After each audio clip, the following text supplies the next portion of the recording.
Welcome back to Community Matters. We've talked about Durham's events. Now, let's find out what First Night Raleigh 2018 has in store for this year's New Year's Eve celebration.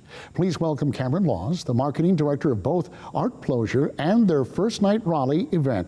Welcome, Cameron. Welcome to the show. Thank you. Thanks so much for having me. Oh, this is exciting stuff. Well, first, tell us a little bit about First Night Raleigh. What's it all about? Well, it's hard to believe that it's already this time of year, but we're really gearing up for what we think of as North Carolina's biggest, most fun New Year's Eve party. And you know, there's a lot to know about First Night Raleigh, but the takeaway that you really need to know is that it is a full celebration that takes over all of downtown Raleigh. We really activate venues throughout about 20 blocks of downtown Raleigh.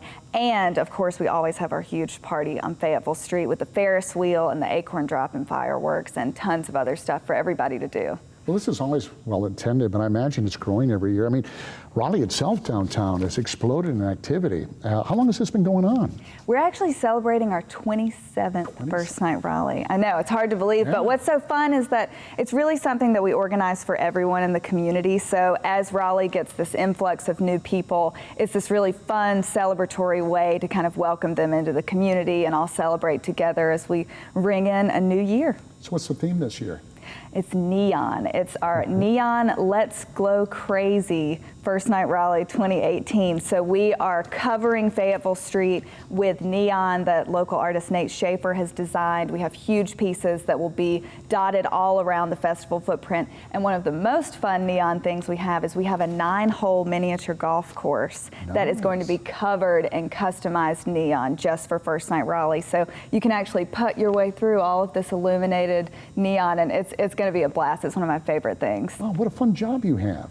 I know, right? Get to practice my short game a little bit.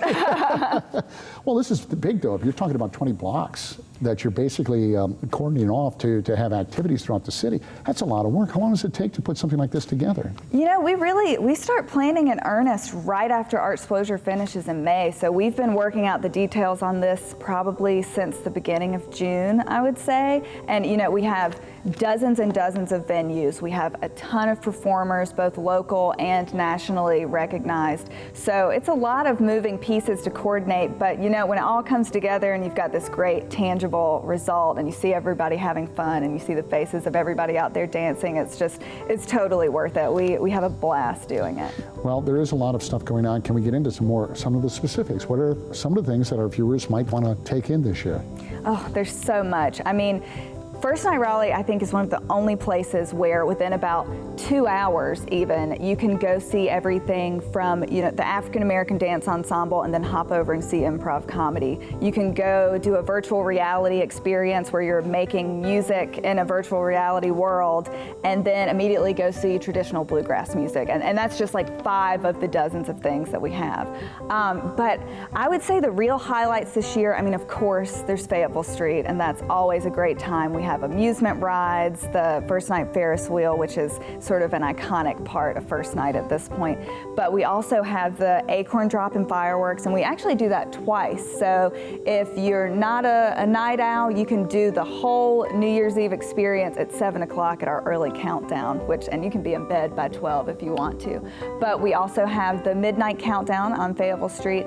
But really, I think the heart of our event is in these indoor venues. We activate spaces that people have probably never been in otherwise. We have improv at the Highway Building. We have bluegrass and soul music and indie rock bands in churches and government buildings. And we completely fill up all of the downtown museums as well with different performances and activities. So it's really just fun to kind of take a look at what's going on and see what interests you and just hop around to the different venues and then, of course, end up on Fayetteville Street for the acorn drop. Of course, and for me, a little earlier, possibly, than maybe midnight. at 7. Call it a night by 8. I mean, there's benefits to both. There really are. Well, how about some tips for folks who've never been? Because it is a large venue. It really is. What advice would you give them in order to pick in choose and get from point A to point B. Absolutely. So we have a great free First Night Raleigh 2018 mobile app. It's available for iPhone and Android, and it has all of our performances, every activity that's happening, has an interactive map so you can really get around, and it also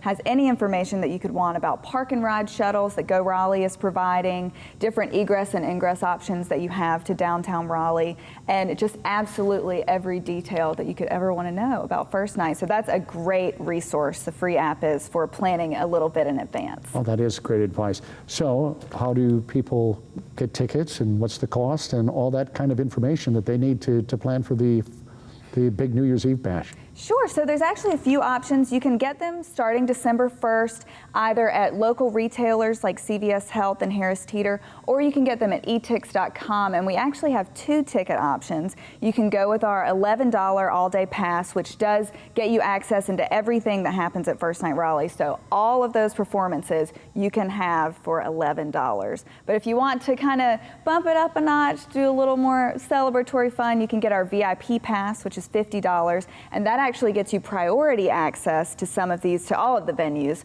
So there's a few venues that are just increasingly popular, and they're just always a line out the door because everyone loves them so much. And with the VIP pass, which I'm actually wearing, you can pop right to the front of that line, and you can go see your improv or the concert that you're trying to go to, and you can just get right in to each of those. So it's, you know, it'll save you a little time and make for a little bit of an easier experience. Cameron, thank you for all the info, and folks, if you haven't been, you must. I'll see you down there. Sounds like a ball. We can't wait. We'll see you there. All right, thanks very much. And thank you for watching. We hope you've enjoyed today's show. If you have any questions or would like to know more, visit our websites at RaleighCW.com and myrdctv.com. I'm Bill LeMay. Thank you for watching Community Matters, and we'll see you next week.